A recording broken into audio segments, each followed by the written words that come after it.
మోషే సొంత అక్క మిరియం మోషే చేసుకున్న వివాహాన్ని బట్టి విమర్శించిన కారణాన దేవుడు మిరియాముకు చెప్పాడు, మిరియాం ఎందుకు మోషే గురించి మాట్లాడుతున్నావు?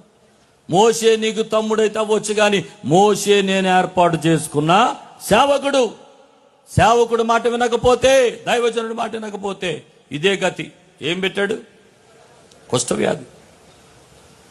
సేవకుడు తమ్ముడైనా, అన్నయ్య అయినా, చెల్లైనా, బావైనా, బామర్దైనా, మేనమామైన ఎవరైనా సరే సేవకుడు సేవకుడే. సేవకుడిని అలా గౌరవిస్తేనే మనం దీవించబడతాం. స్తోత్రం చెప్పండి, గట్టిగా చెప్పండి హల్లెలూయా. అయ్యా బాగానే వెనకేసుకొస్తున్నారు సేవకులు. మరి సేవకులు తప్పులు చేస్తా ఉంటే ఏం చేయమంటారు? తప్పులు చేస్తే నిన్ను తీర్పు తీర్చమన్నాడు దేవుడు.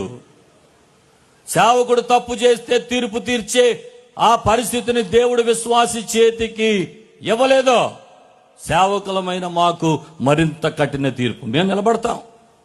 ఒకవేళ పడిపోతే మాకు మనస్సాక్షి ఉంది. మా మనస్సాక్షి మమ్మల్ని గద్దిస్తుంది. దేవుడు మాతో మాట్లాడతాడు. మరలా ఆయన పాదాలు పట్టుకుంటాం, ఏడుస్తాం, కన్నీరు గారుస్తాం, మరలా నిలబడతాం. దేవుని యొక్క సన్నిధిలో పశ్చాత్తాపడే మనసు కూడా దేవుడు సేవకుడికి ఇచ్చాడు.